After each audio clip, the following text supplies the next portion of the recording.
नमस्कार। बहुत बहुत स्वागत है आपका टाइम्स नाउ नवभारत पर। AIMIM लगातार सुर्खियों में है। असदुद्दीन ओवैसी साहब की पार्टी, और पार्टी ने लगातार अच्छा परफॉर्म किया है। बिहार के चुनाव हो या महाराष्ट्र के महानगर पालिकाओं के चुनाव हो, हर जगह पार्टी की एक चमक सुनाई दे रही है, धमक सुनाई दे रही है। क्या प्लान है पार्टी का आगे का? पार्टी में कुछ नए चेहरे निकलकर सामने आए हैं। मैंने सोचा कि आज अपनी इस बातचीत में, जो डिजिटल प्लेटफॉर्म पे हम लोग करते हैं, एक ऐसे ही चेहरे से आपका तारुफ कराया जाए। AIMIM की लेडी ओवैसी के नाम से महाराष्ट्र में मशहूर हो गई थी, और बहुत अच्छी सेल्फ डिफेंस की एक्सपर्ट भी रही हैं। मैं सईदा फलक जी की बात कर रहा हूं, जो इस वक्त हमारे साथ जुड़ रही हैं। आपके सामने स्क्रीन पे आप उनको देख पा रहे हैं। बहुत तेजी से MIM के ग्राफ्स में, पार्टी के अंदरूनी ग्राफ्स में फलक जी का ग्राफ ऊपर गया है, और इस वक्त हमारे साथ हैं।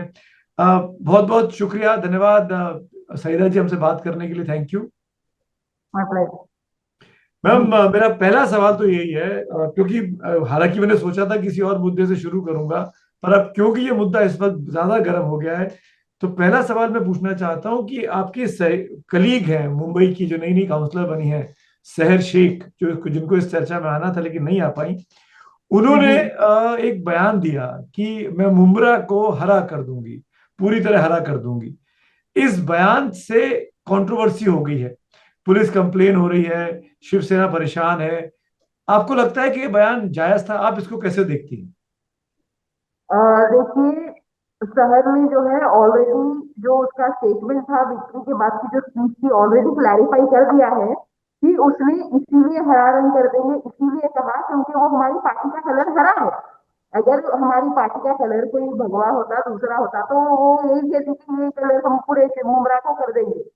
तो ऑलरेडी उसका क्लैरिफिकेशन आ गया है, और जो है ना उसको गलत वे में ये लोग ले रहे हैं, मैनिपुलेट करना चाहते हैं।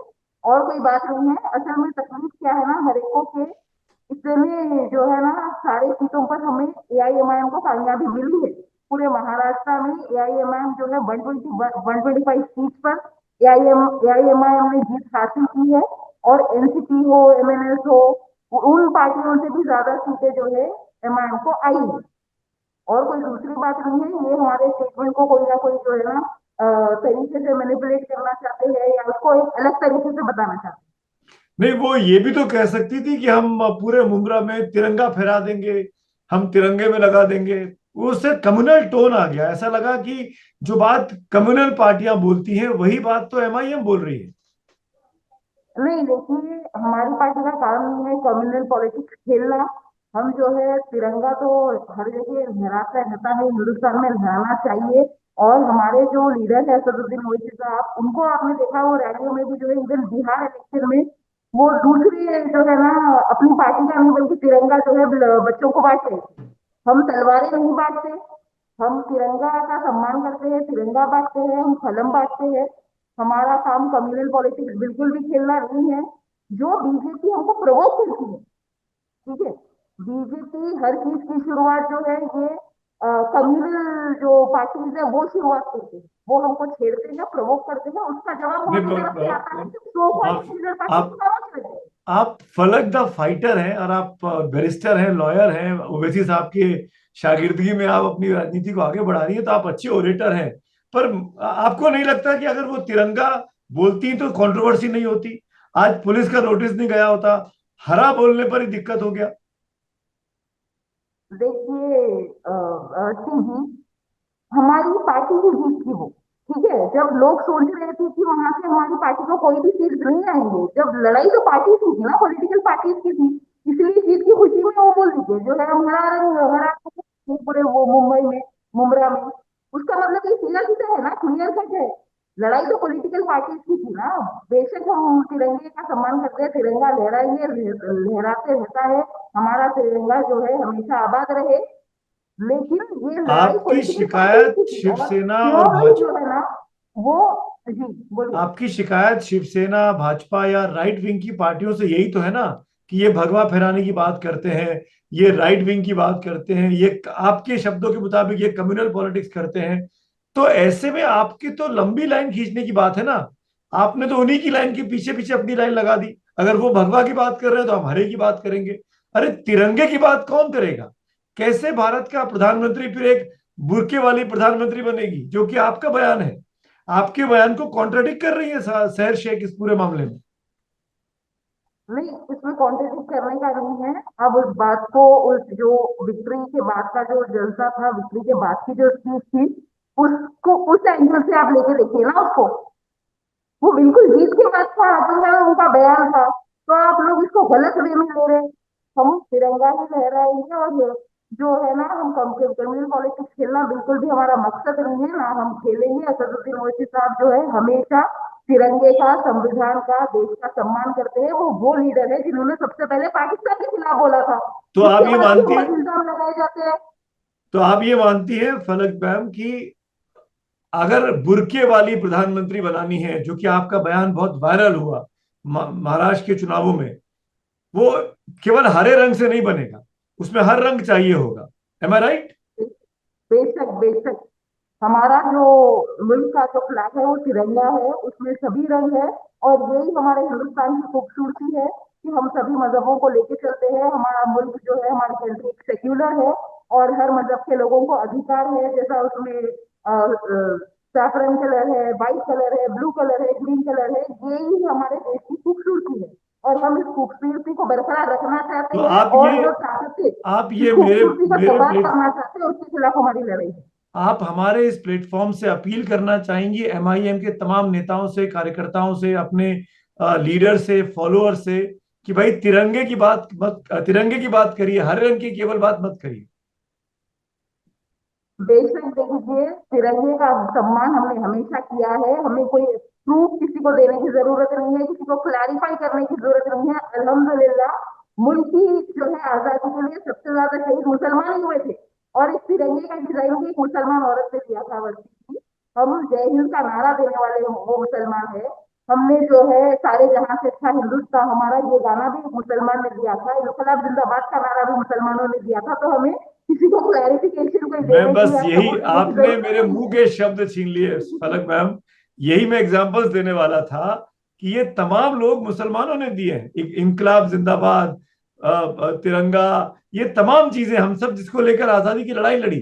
ऐसे में केवल एक रंग की बात करना, चाहे भगवा की बात करो चाहे हरे की बात करो, ये चीजों को बिगाड़ रहा है। एम आई राइट? देखिए, मैं आपको बार बार बोल रही हूँ, उसने भी क्लैरिफाई कर दिया है। वो प्योरली जो है ना पार्टी के कलर की बात कर रही थी, क्योंकि हमारी पार्टी वहां पे जीती, जिसको हराना चाहते थे सब। तो तो आई आप थिंक वो चुनाव बिल्कुल जीतने के सारा बाद जो है चिढ़ा तो रहे थे बना है। शिवसेना को। चुनाव जीतने के बाद शहर चिढ़ा रही थी शिवसेना को, अगर तुम भगवा करोगे तो मैं हरा करूंगी। और सी टीजिंग आप जर्नलिस्ट है, सीनियर है, आप बेहतर जानते हैं, आपको बेहतर मालूमात है कि उस एरिया में ऑपोजिशन कौन था, उसने किसके खिलाफ बोला, किस पार्टी से उसको टिकट नहीं दिया गया, फिर वो जो लोग किस पार्टी से लड़ी। आप बेहतर जानते हैं, मुझसे ज्यादा बेहतर जानते हैं आप। अब एक मैं आगे आता हूं। मैं अब शहर को पीछे छोड़ता हूं और मैं सईदा फलक को जानना चाहता हूं। सईदा जी, आपने ये क्यों कहा कि एक दिन बुर्के वाली पीएम बनेगी? क्या ये महिलाओं के सशक्तिकरण की आवाज थी, या ये मजहबी आवाज थी? इसके पीछे की सोच आपकी क्या थी? देखिए, फर्स्ट ऑफ ऑल, इस महाराष्ट्र इलेक्शन में बुर्का और हिजाब वाली मेयर बनने का मुद्दा जो है देवेंद्र फडणवीस जी ने उठाया। उन्होंने इस बात को छेड़ा कि जो है ना, हम ये बुर्के और हिजाब वाले कभी यहाँ के मेयर नहीं बन सकते। वो गिरा रहे हैं, नीचा गिरा रहे हैं हिजाब और बुर्के वाले। तो उसका जवाब ये आया कि सिर्फ मुंबई का मेयर ही क्यों, एक हिजाब वाली जो है हिंदुस्तान की प्रधानमंत्री भी बन सकती है। हमारा मकसद ये था। और असदुद्दीन ओवैसी साहब की ख्वाहिश है, लगातार 2-3 साल से बोलते हैं कि इंशाल्लाह एक दिन आएगा कि जो है हिजाब वाली पीएम बनेगी। अब आप लोग बोल रहे हैं कि हम इसको हिजाब से क्यों जोड़े, इसीलिए जोड़े हैं क्योंकि जो कंट्रोवर्सी 2022 से शुरू हुई हिजाब के ऊपर, जो हिजाब बैन लगाया गया, तब से जो है सभी लोग हिजाब को गिराने में लगे हुए, नीचा दिखाने में लगे हुए कि हिजाब पहनेंगे तो जो है हम कुछ कर ही नहीं सकते, हम पढ़ भी नहीं सकते। हिजाब पहन के हम डॉक्टर भी बन सकते हैं, इंजीनियर भी बन सकते हैं, पायलट भी बन सकते हैं, पॉलिटिशियन भी बन सकते हैं, और अल्लाह ने चाहा तो एक दिन जो है प्रधानमंत्री भी बन सकते हैं। जब एक इंदिरा गांधी एक औरत होकर तब वो प्राइम मिनिस्टर बनी थी, और पगड़ी पहनकर मनमोहन सिंह जो है इंडिया के प्राइम मिनिस्टर बने थे, तो क्या हिजाब पहनकर एक लड़की इंडिया की मैं प्राइम मिनिस्टर मैं बन नहीं सकती? मैं और क्लैरिफिकेशन आपसे चाहूंगा, मैं थोड़ा और कंफ्यूज करके आपकी बात सुन के। ये आपका जो अपील थी, बुर्के वाली पीएम एक दिन प्राइम मिनिस्टर बनेगी, ये जो आपका भाषण था, तकरीर थी, ये महिला एम्पावरमेंट की बात थी या मजहबी एम्पावरमेंट की बात थी? आप मुसलमान होने के नाते ऐसा बोल रही थी या महिला होने के नाते ऐसा बोल रही थी? देखिए, मैं एक महिला होने के नाते, एक मुसलमान होने के नाते, दोनों नातों से जो मैंने ये बयान किया है, क्योंकि ये लोग मुसलमान औरतों को टारगेट कर रहे हैं। इसमें मुसलमान भी है, औरत भी है। अब इसमें बात की गहराई को सुन लीजिए। ये मुसलमान औरतों को नीचा दिखाना चाहते हैं, मुसलमानों के खिलाफ मुसलमान औरतों के खिलाफ जो है कानून लाते हैं। वो उल्टा कहते हैं कि ये मुसलमान औरतों के एम्पावरमेंट के लिए है, जबकि वो जो भी लॉज हमारे खिलाफ ला रहे हैं वो एम्पावरमेंट के लिए नहीं है। अगर आप हमको एम्पावर करना चाहते थे, तो जब वुमेन रिजर्वेशन बिल जो है बिल आई गई 2023 में, उसमें आप लोग जो है सेपरेटली मुसलमान औरतों को रिजर्वेशन देना चाहिए था। उसमें तो मुसलमान औरतों को रिजर्वेशन नहीं दिया गया। तो बिल्कुल एक मुसलमान होने के नाते, एक भारतीय होने के नाते, एक आप हिंदुस्तानी होने के मजहब के नाते, आधार पर और रिजर्वेशन की मांग कर रहे और हैं? एक औरत होने के नाते मैंने ये बयान दिया। आप मजहब के आधार पर रिजर्वेशन को लागू करने की मांग कर रही हैं? ये इंडिया देखिए, के संविधान के अगेंस्ट में है। जो माइनॉरिटी होती है उनको रिजर्वेशन देते हैं ना। रिजर्वेशन तो माइनॉरिटीज को ही मिलता है ना। एससी, एसटी, ओबीसी, ये तीन कैटेगरी है रिजर्वेशन की। हिंदू, मुस्लिम, सिख, ईसाई होने के नाते रिजर्वेशन नहीं मिलता है। तो फिर मुसलमानों को भी रिजर्वेशन या फिर ओबीसी को मुसलमान को? हम माइनॉरिटी, आप हमारा माइनॉरिटी हैं, रिप्रेजेंटेशन माइनॉरिटी एजुकेशन पे आपका ना, राइट है। ना, हमारा रिप्रेजेंटेशन बिल्कुल भी नहीं है। कोई पॉलिटिकल पार्टी जो है मुसलमानों को ज्यादा टिकट भी नहीं दे रहे। हमारा रिप्रेजेंटेशन दिन ब दिन ये लोग कम करना चाहते हैं। भाजपा तो छोड़ दो आप, जो सो कॉल्ड सेक्युलर पार्टीज है वो भी मुसलमानों को कोई भी इलेक्शन में टिकट ही नहीं दे रहे ज्यादा। मैं उस पहले पर भी से आप आऊंगा। देखिए, मैं पहले मैं से भी कम मैं कर रहे हैं। मैं टीएमसी, एसपी और कांग्रेस की तरफ भी आऊंगा जहां आप इशारा कर रही हैं, लेकिन पहले तो आपने महिलाओं के राइट्स की बात की, और खासकर विमेन, मुस्लिम विमेन्स की बात की। इस सरकार ने, जब से बीजेपी की सरकार बनी है, तब से ट्रिपल तलाक, हलाला, इसको लेकर बड़े कड़े कानून पास किए हैं। क्या आप इसकी मुखालफत करेंगी? क्या तीन तलाक रहना चाहिए था? देखिए, तीन तलाक का जो है कानून लाया है, वो बहुत एक स्ट्रैटेजिक तरीके से लाए। हम इसलिए उसके खिलाफ है क्योंकि ट्रिपल तलाक, इंस्टेंट ट्रिपल तलाक हमारे मजहब में है ही नहीं। ठीक है ही नहीं। वो एक बार, एक साथ तीन बार तलाक तलाक तलाक बोले तो तलाक होती नहीं, लेकिन उसके ऊपर केस बुक होकर जो है वो इतने साल जेल चले जाएगा, जबकि वो उसका महरम ही है, जब उसकी वो उनका शोहर ही रहेगा, निकाह में ही रहेगा। उसके बाद आप उसको जेल में डाल देंगे। तलाक जो है 3 महीने में कंप्लीट होती है। प्रॉपर जो तलाक होती है, 1 महीने में एक बार, 1 महीने में एक बार, 1 महीने में एक बार बोलने से तलाक होती है। अब ये कानून लाने का मतलब क्या है भाई? 3 बार एक साथ बोलने से जो है तलाक तो होती नहीं है। नहीं, ये मामला मैं आपको याद दिलाना नहीं चाहता हूं, पर ये फैक्ट है कि सुप्रीम कोर्ट में मामला लंबे अरसे तक चला और कई सारी मुस्लिम विमेन्स ही पहुंची थी। अंत में देखिए, जब फैसला आया तो बीजेपी की रूलिंग के टाइम आया। तब बीजेपी का सिस्टम इनको सपोर्ट कर रहा था, इन पीड़ित महिलाओं को। तो क्या आप अपनी राजनीति करने के लिए ये जो पीड़ित महिलाएं थी, जो सुप्रीम कोर्ट गई थी, उनकी मुखालफत कर रही हैं, सईदा जी? देखिए, ट्रिपल तलाक कानून से जो है मुसलमान औरतों को नुकसान है। हम इसकी मुखालिफत करते थे, करते हैं और करते आएंगे। ये जो हमारे शराई मसले हैं उसमें हुकूमत को दखल अंदाजी करने की जरूरत नहीं है। जो भी हमारे पर्सनल रिलीजियस मैटर्स है उसके लिए मुस्लिम पर्सनल लॉ बोर्ड है। वो लोग जो है उनको हमारे रिलीजन की नॉलेज है, और गवर्नमेंट का कोई हक नहीं बट बनता कि वो हमारे रिलीजियस मैटर्स में दखल अंदाजी करे। मैं आपके मजहब के बारे में बहुत नहीं जानता हूं, मैं अपने मजहब के बारे में भी बहुत नहीं जानता हूं, मैं बड़े फ्रैंकली बोल रहा हूं इस चीज को।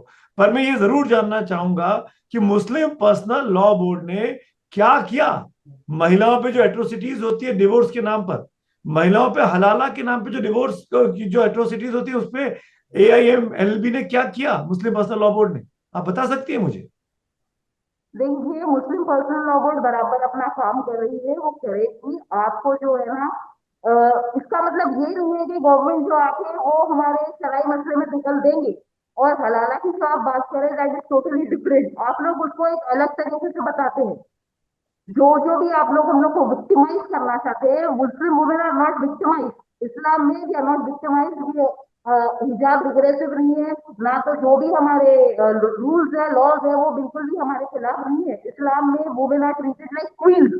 हमारे हमको जो है जेंट्स से ज्यादा, मर्दों से ज्यादा हमको हुकूक, राइट और प्रिविलेजेस दिए गए हैं। तो हमारा जो है मजहब है हमको बेहतर मालूम है। तो 1400 1500 साल पहले जो है हमारे कानून, हमारे रूल्स रेगुलेशन जो भी है हमारे अल्लाह ने कुरान के जरिए, नबी के जरिए हमको दे दिए हैं। और हम चाहते हैं, हुकूमत से हमारी गुजारिश है, और अगर वो दखल अंदाजी करेंगे तो हम बराबर इसके खिलाफ बोलेंगे और प्रोटेस्ट करेंगे। आप लोग दखल अंदाजी मत करिए, हम किसी के मजहब के खिलाफ नहीं बोलते। आपके मजहब में हम दखल नहीं देना चाह रहे, तो आप क्यों हमारे मजहब में दखल देते हैं? ठीक। अकॉर्डिंग टू रिलीजियन हमारा जो मतलब है, वुमेन आर एम्पावर्ड। सबसे पहले वुमेन एम्पावरमेंट को जो है इस्लाम ने दुनिया में लाया था। तब औरतों को मारा जाता था सती के नाम पे, जो है हंटिंग, विच हंटिंग के नाम पे, इन सब चीजों पे जब औरतों को दबाया जाता था, जब वो जो है इस्लाम ने औरतों को एम्पावर किया। मैं फिर एक बात क्लियर कर दूं कि हिंदुओं में दहेज प्रथा के खिलाफ कानून बना, सती प्रथा के खिलाफ कानून बना, तमाम कानून बने हैं। यहां पर भी रिलीजन को मॉडर्नाइज करने के लिए या इक्वली बैलेंस करने के लिए मेल और फीमेल के बीच में कई सारे लॉज बने, यहां पर भी रिफॉर्म्स हुए हैं। उसी रिफॉर्म की बात मैं इस्लाम में भी करना चाहता हूं और आपसे जानना चाहता हूं, इस्लाम में क्या रिफॉर्म्स हुए हैं और कौन कौन से हुए हैं और कौन कौन से रिफॉर्म्स को पर्सनल लॉ बोर्ड ने किया है, इनिशिएटिव लिया है। अवस्थी जी देखिए, आई डोंट थिंक हिंदू मजहब में जो है दहेज का कोई ऐसा रूल है। वो हमारा एक कल्चर था, हम लोगों ने बना लिया। ठीक है, हिंदू मजहब में भी जो है औरतों का काफी सम्मान किया जाता है, और ऐसे कोई आप लोगों ने कानून या तरीके लिए जो औरतों के खिलाफ है, जो कल्चर आप लोगों ने बना लिया था उसके खिलाफ आप लोगों ने कानून लाए और रिफॉर्म्स लाए। अब हमारा जो मजहब है, हम मानते हैं कि वो हमारे लिए सबसे बेहतर है, मतलब हमारे लिए, हमारा मतलब हमारे लिए बेहतर है। जो भी उसके कानून है, जो भी हमारा शरीयत है, वो हमारे लिए बेहतर है। तो और मतलब कुल उसमें मिला कोई के जो रिपोर्ट भी करने की रिफॉर्म, जरूरत नहीं है, और ना ही आना चाहिए। ठीक है, हिजाब इज मतलब कुल मिला के जो भी रिफॉर्म होना है वो नॉट। मुस्लिम्स खुद करेंगे, सरकार इसमें ना कूदे, हुकूमत इसमें ना कूदे। एग्जैक्टली। ये आपका पॉइंट ऑफ व्यू है, ठीक है। मैं राइट आगे टू बढ़ता हूँ, रिलीजियस समय का रिस्ट्रेन है, समय का रिस्ट्रेन है, आपको भी जाना है। मैं अब पॉलिटिकल बात करना चाहता हूँ। आपने सेकुलर पार्टीज का नाम लिया, सेकुलर पार्टीज का जब आप नाम लेती हैं तो इसका मतलब पश्चिम बंगाल में ममता दीदी हो गई, अखिलेश यादव हो गए यूपी में, बिहार में लालू जी हो गए, उनके परिवार हो गया, कांग्रेस पार्टी हो गई। तो क्या आपको लगता है कि ये तीनों चारों पार्टियां जो मुस्लिम वोट बैंक को अपना वोट बैंक मान के चलती हैं, इनको अपनी स्ट्रेटेजी बदलनी होगी, अब एआईएमआईएम को अपने साथ लाना होगा? और दूसरा सवाल, क्या इंडिया गठबंधन में आप लोग जाना चाहेंगे? देखिए, इंडिया गठबंधन को हमने काफी बार अप्रोच किया है। तभी जब भी जो है कोई भी स्टेट असेंबली इलेक्शन आता है हम अप्रोच करते हैं। हम चाहते हैं, हमारा भी मकसद ये है कि ये जो बीजेपी है वो इंडिया से हट जाए, पूरी तरीके से वाइप आउट हो जाए। बिकॉज ये लोग हिंदुस्तान का माहौल बिगाड़ रहे हैं, और जो सो कॉल्ड सेक्युलर पार्टीज है हम उनको काफी बार अप्रोच हुए हैं, लेकिन वो ना हमको अलायंस में उनके लेना चाहते हैं इंडिया गठबंधन में, ना तो वो जो है मुसलमानों को टिकट दे रहे हैं। I think they have to change their strategy. वो बहुत पीछे जा रहे हैं, वो बीजेपी को हराने में भी नाकामयाब रह रहे हैं, ना ही वो खुल के जो है मुसलमानों का साथ दे रहे हैं। अगर आप मुसलमान को जो है वोट बैंक की तरह इस्तेमाल करते हैं, और आपकी जो है सोच सेक्युलर है, तो आप उस पर पूरी तरीके से अमल करिए। आप मुसलमानों को लेके चलिए, मुसलमानों को टिकट भी दीजिए, जो उनको सम्मान मिलना चाहिए वो दीजिए, और जो बीजेपी हमारे खिलाफ बोल रही है उसका खुलकर जवाब भी दीजिए। जी। तब हम आपका साथ देंगे। मैं आपकी है बात ना? से, मैं आपके इस आंसर से दो तीन इन्फ्रेंस निकाल रहा हूं। क्या इसका मतलब ये है कि 2 महीने बाद जो चुनाव वेस्ट बंगाल में होने वाले हैं उसमें टीएमसी के खिलाफ ओवैसी की पार्टी लड़ने वाली है, एमआईएम? वो तो देखिए, हमारे जो प्रेसिडेंट है असदुद्दीन ओवैसी साहब वही फैसला लेंगे, और उससे पहले जो है कुछ दिन पहले ही आपको मालूम हो जाएगा कि हम चुनाव लड़ेंगे नहीं लड़ेंगे, वो उनका फैसला होगा। लेकिन ये जरूर है कि हम अब रुकने वाले नहीं है। ये हमारी जीत की जो शुरुआत हुई है बिहार से, महाराष्ट्र से, इंशाल्लाह हम पूरे हिंदुस्तान में जीत हासिल करने की कोशिश करेंगे। ठीक है, आप रुकने वाले नहीं हैं तो इसका मतलब आप बंगाल से निकल के यूपी की तरफ भी आएंगे। समाजवादी यूपी। पार्टी की इंपॉर्टेंट मीटिंग हुई परसों, वहां पर अंदर लोगों ने कहा, एमपीज ने, एमएलएज ने, कि भाई ओवैसी के बारे में कुछ करना पड़ेगा, ओवैसी के बारे में कुछ सोचना पड़ेगा। अगर अखिलेश यादव दोस्ती का हाथ बढ़ाएं तो क्या आप तैयार हैं यूपी में अलायंस करने के लिए? आप चाहेंगे? यूपी में बीजेपी को हराने के लिए, योगी को हराने के लिए हम दूसरी पार्टियों से अलायंस करने के लिए बिल्कुल तैयार हैं। अगर वो और तैयार अगर है वो तो। हमें जी, अगर अगर वो हमको अलायंस में नहीं लेना चाहते हैं तो हम बराबर जो है खिलाफ, उनके खिलाफ लड़ेंगे और हम वहां अपनी लीडरशिप को बढ़ाएंगे जरूर। अगर आप ट्राइबुलर कॉन्टेस्ट कर देंगे तो आपको लगता नहीं मुस्लिम वोटों का बंटवारा होगा और आप इनडायरेक्टली बीजेपी का फायदा कर देंगे? तो जो है ना, ये बात तो दूसरी पार्टियों को सोचना चाहिए। अब महाराष्ट्र में देखिए आप, कई सीटों पर कांग्रेस ने हमारा नुकसान किया है। अगर वो नहीं रहते तो हम बीजेपी को वहां हरा देते थे। ये बात तो दूसरी पार्टियों को भी सोचना चाहिए ना। जब आप नाइंसाफी करते हैं और बोलते हैं कि खामोश हो जाओ, खामोश क्यों हो भैया, तो आप अलायंस में ले लो, या तो खुल के हमारे खिलाफ आवाज उठाओ, मुसलमानों के साथ जो आपको इंसाफ करना चाहिए वो करिए। आप नहीं कर सकते तो अधिकार तो सबको है, जमहूरियत में इलेक्शन लड़ने का, हम क्यों नहीं लड़े। सईदा जी, दो दुश्मन है। बीजेपी एक तरफ है, एनडीए एक तरफ, इंडिया अलायंस। दुश्मन नंबर एक कौन सा है आपका? देखिए, जो हिंदुस्तान में अब जो इंडिया अलायंस है और जो एनडीए है, एनडीए खुली दुश्मन है और ये छुपी हुई दुश्मन है। वो एक सॉफ्ट हिंदुत्व करते हैं, हार्ड हिंदुत्व करते हैं। और हमारा एआईएमआईएम का मकसद यही है कि हिंदुस्तान की खूबसूरती, हिंदुस्तान का भाईचारा, हिंदुस्तान का सेक्युलरिज्म बरकरार रहे, सब मिलजुल कर रहे। लेकिन जिस कौम को दबाया जाता है, जिसके खिलाफ, जिसके सपोर्ट में कोई नहीं आता, सो कॉल्ड सेक्युलर पार्टी, उसकी आवाज हम बेशक है। पूरे जो माइनॉरिटीज है, दलित हो, ओबीसी हो, मुसलमान हो, हम उनकी आवाज है और हम उनकी आवाज बन के हमेशा रहेंगे। सईदा जी, कांग्रेस के बड़े नेता हैं दिग्विजय सिंह, उन्होंने इसी सोच पर बयान दिया कि मोहल्ले बढ़ गए हैं। वो भगवा की बात करते हैं और ओवैसी साहब, ओवैसी जी और जिन्ना जी, उन्होंने कहा जिन्ना जी की पार्टी और ओवैसी जी की पार्टी। वो भगवा की बात करते हैं और आप हरे की बात करते हैं। कोई आप, हिंदुस्तान की बात नहीं करता है। नहीं नहीं, बिल्कुल भी ये लोग ना इस बीजेपी से हमको कंपेयर नहीं कर सकते, बहुत फर्क है। वो लोग प्रवोक करते हैं, वो हमको प्रवोक करते हैं, जब दूसरे पार्टी खामोश रहते हैं तो आवाज उठाते हैं। और जितने 125 हमारे जो कॉर्पोरेटर जिसके आए, उसमें से कई हमारे हिंदू भाई है, एसटीज है, दलित है। सबको हमने टिकट दिया है, हम सबको साथ लेकर चलना चाहते हैं, सिर्फ मुसलमानों की बात नहीं करते। हम इस देश को बांटना नहीं चाहते हैं। हम इस देश में जो है अमन बरकरार रखना चाहते हैं और सबको, हमारा मकसद ये है कि सबको बराबर का हक मिले। बहुत अच्छी जो बात आप कर मुसलमानों रही को, हैं। माइनॉरिटीज को हक नहीं मिल रहा, वो मिलना चाहिए बस। आपने अमन की बात की, मैं बता दूं दर्शकों को, अमन मतलब सफेद रंग।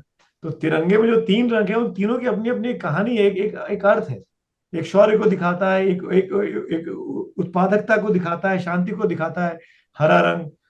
शौर्य के लिए आपको भगवा रंग दिखाई देता है, शांति के लिए आपको सफेद रंग दिखाई देता है, खुशहाली के लिए हरा रंग दिखाई देता है। मतलब ये तीनों रंग मिला के एक कहानी बनाई गई है, तभी वो तिरंगा रंग डिसाइड हुआ। तभी हम ना केवल हरा है, ना केवल भगवा है, हम मिले जुले हैं। ये हमारी खासियत है। और जो नीला रंग है चक्र का, वो तो सबको समाहित करता है, पूरे आकाश का रंग है कि हम सब एक छत के नीचे एक साथ रहते हैं। और यही बात हम सब बार बार इस कार्यक्रम में कहना चाहता हूं मैं। और मैंने इसीलिए AIMIM की उभरती हुई नेता फलक द फाइटर को इस शो में बुलाया कि फलक द फाइटर से बात की जाए। और जब फलक द फाइटर नाम क्यों पड़ा, इसकी भी एक दिलचस्प कहानी है। फलक जी, अब आप बुर्का पहन के बैठी हैं, बुर्के वाला पीएम चाहती हैं। लेकिन हमने आपकी तस्वीरें देखी, आप कराटे खेलती थी, आप कराटे चैंपियन थे। तब आप, जब आप कराटे ऑब्वियसली खेलेंगी तो बुर्का नहीं पहनेंगी, वो आपका स्पोर्ट्स था। अब कराटे करती हैं या छोड़ दिया? देखिए, एक्चुअली जो है ना, कराटे हिजाब में भी खेल सकते हो, उसमें कोई इशू नहीं है। अच्छा। और मैं हिजाब बचपन से नहीं करती थी, मैं 2020 से स्टार्ट करी, 2021 से। एंड आई थिंक मैं 2023 तक भी जो है एक्टिवली पार्टिसिपेट करी चैंपियनशिप। 2022 तक भी मैं कॉमनवेल्थ चैंपियनशिप के लिए मैं दुबई में इंटरनेशनल मेडल जीती, तब हिजाब में जीती। तो हिजाब कोई जो है पाबंदी नहीं है, आपको किसी भी तरीके से रोक नहीं सकता। आप स्पोर्ट्स में भी जो है हिजाब पहन के एक्सेल हो मैं सकते मैं हैं, मैं हर इस फील्ड में। मैं आपकी पॉलिटिक्स से अब निकल आया हूं, मैं आपके पर्सनल इंटरेस्ट में जा रहा हूं। अब मैं जानना चाह रहा हूं, आप कराटे की प्रैक्टिस आजकल करती हैं या छोड़ दिया, या पूरी तरह अब लॉ में, क्योंकि आप वकील भी हैं मुझे बताया गया, वकालत कर रही हैं या पॉलिटिक्स ही कर रही हैं आप? नहीं, फिटनेस तो इम्पोर्टेंट है, जरूरी है। Workout even now also, okay. Workout जरूरी है, प्रैक्टिस जरूरी है, मतलब फिटनेस जरूरी है ना मेंटेन करना, तो I do practice. I am not actively participating in the championship, but मैं प्रैक्टिस करती हूँ फिटनेस के तो लिए। लॉ की प्रैक्टिस कर रही है कि नहीं? अल्हम्दुलिल्लाह I am doing that. I am currently pursuing LLM, मेरा चल रहा है, सेकेंड ईयर में हूँ मैं। और जो है बार काउंसिल में मैं एनरोल कर चुकी हूँ as an advocate. I am practising advocate and I am currently pursuing LLM as well. आने वाले, आप हैदराबाद में रहती हैं, आने वाले वक्त में चुनाव लड़ना चाहेंगी, एमएलए, एमपी? वो तो देखिए, मेरे सदर फैसला लेंगे सदुद्दीन ओवैसी साहब, उनके गाइडेंस पर जो है मैं काम करती हूँ, वो जैसा भी बोलते हैं इंशाल्लाह मैं उस पर अमल करूंगी। तो पहला स्टेप असेंबली के लिए होगा या पार्लियामेंट के लिए होगा?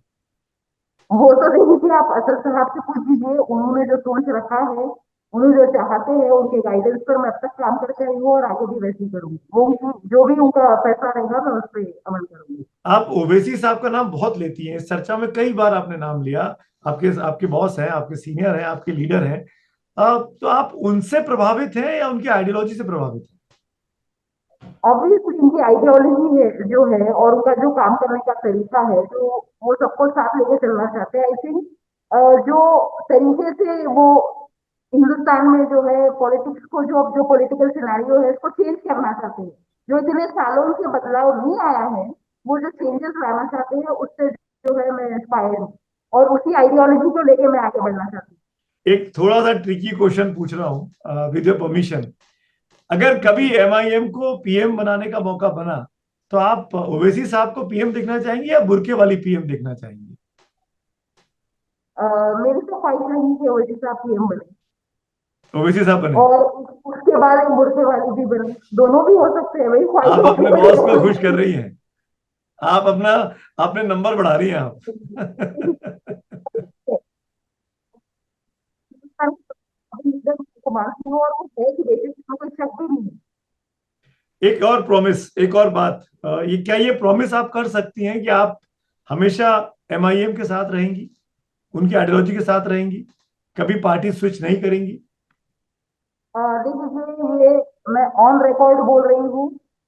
आप इस मैं कभी एआईएमआईएम छोड़ने वाली नहीं हूँ, क्योंकि मैं जिस वजह से एआईएमआईएम ज्वाइन करी, तो अगर मैं कोई दूसरी पार्टी ज्वाइन करने का कभी सोचती तो मैं शायद पॉलिटिक्स छोड़ दूंगी, लेकिन कोई दूसरी पार्टी ज्वाइन नहीं करूंगी। मैं शायद राजनीति से ही हट जाऊंगी, लेकिन दूसरी पार्टी ज्वाइन नहीं करूंगी, क्योंकि जो आइडियोलॉजी है और जो मेरे प्रेसिडेंट है उनकी जो सोच है, उस काम को ही मैं आगे बढ़ाना चाहूंगी। यही मेरा मकसद है कि इस मुल्क में सबको बराबर का हक मिले, मुसलमानों की लीडरशिप भी आगे बढ़े, और सभी माइनॉरिटी, चाहे दलित हो, ओबीसी हो, सबके साथ इंसाफ हो। ये मेरा मकसद है पॉलिटिक्स में आने का, और कोई मेरा दूसरा मकसद है ही नहीं। अब एक last question, if you have to choose between two of them, मैं दो नाम लूंगा, किसी एक को पिक करना है, आपकी पसंद कौन होगा? राहुल गांधी या नरेंद्र मोदी? मैं वही तो असदुद्दीन ओवैसी साहब is my inspiration, he is the best leader according to me. उसके अलावा अब ये दूसरे लोगों को मुझे देखना है ही नहीं, ना कि आइडियोलॉजी से मुझे कोई मतलब है या कुछ पसंद है। तो आई डोंट थिंक कि उनके बारे में मैं बोलूंगी। चलिए, शुक्रिया सईदा फलक, अच्छा लगा आपसे बात करके। काश कि हम आमने सामने होते, मैं हैदराबाद में होता या आप दिल्ली में होते, तो हम यहाँ बैठ के बात कर पाते। लेकिन मौका था, दस्तूर था, और शायद किस्मत यही चाहती थी कि हम ऑनलाइन आपके साथ कनेक्ट करें। बहुत बहुत शुक्रिया, जी, thank you so much, and wish you all the best for your future endeavours. Thank you. Thank you so much. Thank you.